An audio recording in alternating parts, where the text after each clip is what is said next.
సామెతల గ్రంథము 15వ అధ్యాయము 15th చాప్టర్ 17th వర్స్. సామెతల గ్రంథము 15వ అధ్యాయము 17వ వచనము.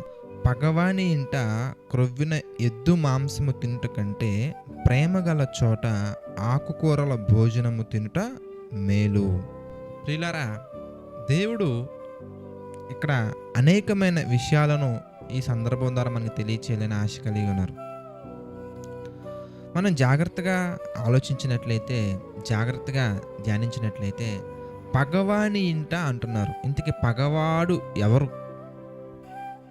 పగవాడు ఎవరింతకి అనగానే మరి మనం పేతురు గారు రాసినటువంటి మొదటి పత్రికలో 5వ అధ్యాయంలో 8వ వచనం మనం జాగ్రత్తగా గమనించినట్లయితే కనుక మనకు అర్థమవుతుంది. ఏమని? నిబ్బరమైన బుద్ధి గలవారై మెలకువగా ఉండుడి, మీ విరోధి అయిన అపవాది ఎవనిని మృంగుదునా అని వెతుకుచూ తిరుగుచున్నాడు. అంటే ఎవరు పగవాడు ఇంతకి అనగానే పంపు దగ్గర లేదంటే ఇంటి పక్కన ఉన్నటువంటి వాళ్ళ దగ్గర నుంచి ఏదైనా డ్రైనేజీ వాటర్ మన ఇంట్లోకి వస్తే వాళ్ళ మీద గొడవ పెట్టుకొని వాళ్ళని పగవారుగా ఫీల్ అవటం కాదు. పంపుల దగ్గర బిందులు మారినప్పుడు వాళ్ళని పగవారుగా ఫీల్ అవటం కాదు. నువ్వు బస్సు ఎక్కాలనుకున్నావు, అక్కడ నీ కర్చీఫ్ వేసావు, నీ కర్చీఫ్ తీసి కింద పడేసి నేలతో తొక్కేసి అతను కూర్చున్నారు.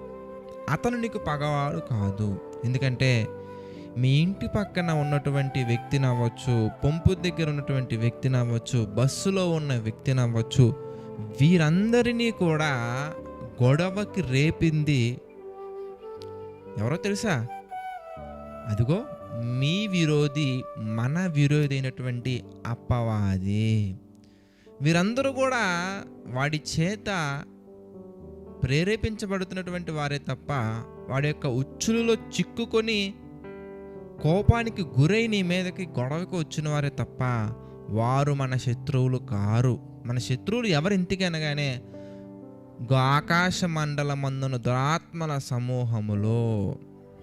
ఎఫెసీయులకు రాసినటువంటి పత్రిక మనం జాగ్రత్తగా ధ్యానించినట్లయితే కనుక ఎఫెసీయులకు రాసినటువంటి పత్రిక 6వ అధ్యాయం మనం చూద్దాం. మనం 12వ వచనం మనం చూస్తే, ఏలయనగా మనము పోరాడునది శరీరులతో కాదు. మనం పోరాడేది శరీరులతో కాదు కానీ ప్రధానులతోనూ అధికారులతోనూ ప్రస్తుత అంధకార సంబంధులకు లోకనాథులతోనూ ఆకాశ మండలమందున్న దురాత్మల సమూహములతోనూ మనం పోరాడుచున్నాము. అంతేగాని శరీరాన్ని ధరించుకున్నటువంటి ఇగో నీ చుట్టూ మన చుట్టూ ఉన్నటువంటి మనుషులతో మన పోరాటము కాదు. కనుక ఎవరు మనకి పగవాడు అనగానే ఇదిగో అపవాది. అందుకే యోహాను సువార్త 8:44 కూడా మనం గమనించవచ్చు. మీరు మీ తండ్రి యగు అపవాది పిల్లలు, అపవాది సంబంధులు. దేనికి అనగానే వాని యొక్క దురాశలు మీరు నెరవేర్చకోరుచున్నారు. దురాశ, నీది కానటువంటి స్థానాన్ని కోరుకోవటం దురాశ, నీది కానటువంటి వస్తువులను కోరుకోవటం దురాశ, నీకు కానటువంటి మనుషులను కోరుకోవటం దురాశ, నీకు సంబంధించినటువంటి వాటిని దేనినైనా నువ్వు కోరుకొని దాని నిమిత్తం ప్రయాసపడటమే దురాశ. ఇక దురాశ గర్భము ధరించి పాపమును కనగా పాపం పరిపక్వై మరణమును కనును. కనుక మనం దురాశ కలిగి మనం జీవిస్తే ఎక్కడికి వెళ్తామంటే నరకానికి మనం వెళ్ళిపోతాం. కనుక నరకానికి అర్హుడైనటువంటి ఆ సాతానుడు మనల్ని కూడా నరకానికి తీసుకెళ్ళటానికి మనలో ఎన్నో దురాశల్ని కలిగిస్తూ ఉంటాడు. రకరకాల దురాశలు నీ యొక్క స్థాయికి మించినటువంటి వస్తువులను కొనేలాగా నిన్ను ప్రేరేపిస్తూ ఉంటాడు.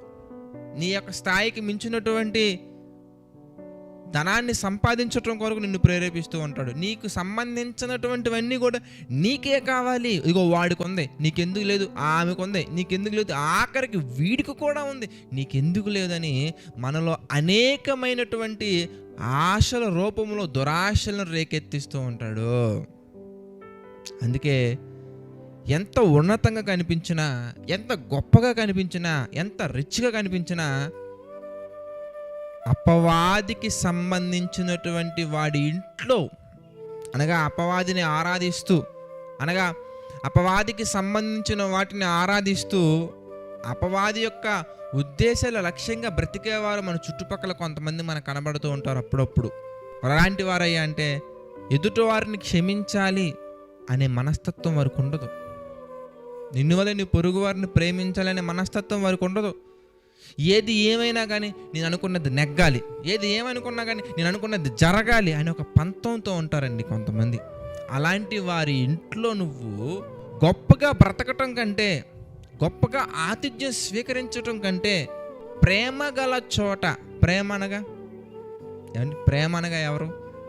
దేవుడు ప్రేమాస్వరూపి, ఆయన ప్రేమై ఉన్నారు. మనం యోహాను గారు రాసిన మొదటి పత్రిక 4వ అధ్యాయం అంతా మనం గమనించవచ్చు. దేవుడు ప్రేమాస్వరూపి, ఆయన ప్రేమై ఉన్నారు. 8వ వచనం.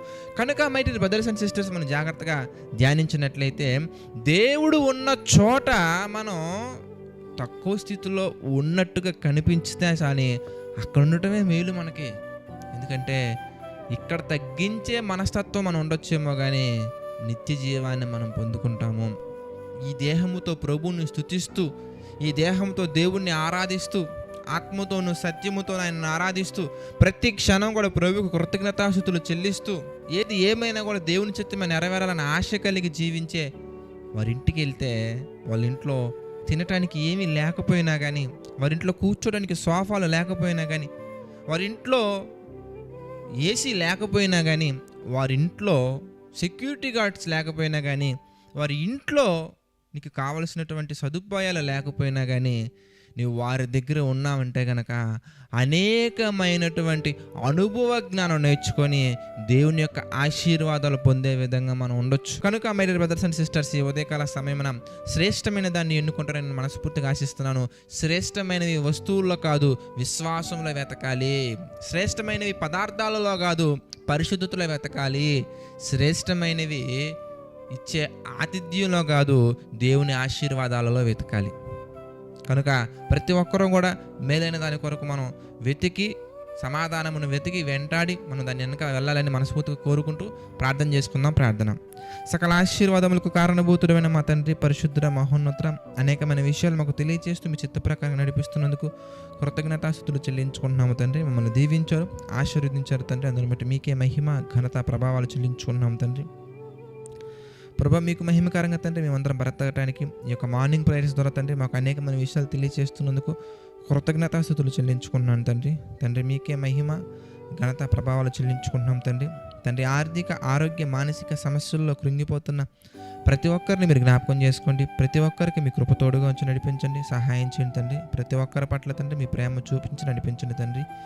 మీ కొరకు బ్రతకటానికి అనేకమైన అవకాశాలు అందించండి. కృంగిన వారి హృదయాన్ని మా తండ్రి లేవనెత్తండి, స్థిరపరచండి. ప్రభు, ఈ యొక్క పరిచర్యకు, జేసీ చర్చ్ పరిచర్యకు మా తండ్రి ఎంతమంది అయితే ఆర్థికంగా సహకారంగా నిలబడుతున్నారు తండ్రి, వారిని అందరినీ మీరు జ్ఞాపకం చేసుకోండి. వారికి అందరికీ మీ కృప తోడుగా ఉంచి నడిపించండి, సహాయం చేయండి తండ్రి. దేవా మహోన్నత ప్రభు, మీ కొరకు ఇంకా తండ్రి నమ్మకంగా యథార్థంగా బ్రతకటానికి ప్రభు ప్రతి ఒక్కరికి తండ్రి అవకాశాలు మీ యొక్క చిత్త ప్రకారంగా అందించినట్లుగా తండ్రి ఈ పరిచర్యను ప్రభు బహుబలంగా వాడుకోండి, నడిపించండి, సహాయం చేయండి తండ్రి. అదేవిధంగా తండ్రి నమ్మకంగా యథార్థంగా పరిచయం చేసే సేవకులను, వారి కుటుంబాలను కూడా మా తండ్రి మీరు దీవించండి, ఆశీర్వదించండి. మీకు మహిమకరంగా తండ్రి ఇంకా ఎన్నో విషయాల ప్రభు వర్ధిల్లుతూ ముందుకు సాగుటకు సహాయం చేయండి తండ్రి. సమస్త మహిమ, ఘనత, ప్రభావాలు మీకే చెల్లించుకుంటూ ప్రతి ఒక్కటి కూడా తండ్రి మీ చిత్త ప్రకారంగా జరిగించమని వేడుకుంటూ మా ప్రభువును రక్షకుడైనటువంటి యేసుక్రీస్తు వారి పేరిట ఈ యొక్క ప్రార్థనను అడిగి వేడుకొనుచున్నాము తండ్రి.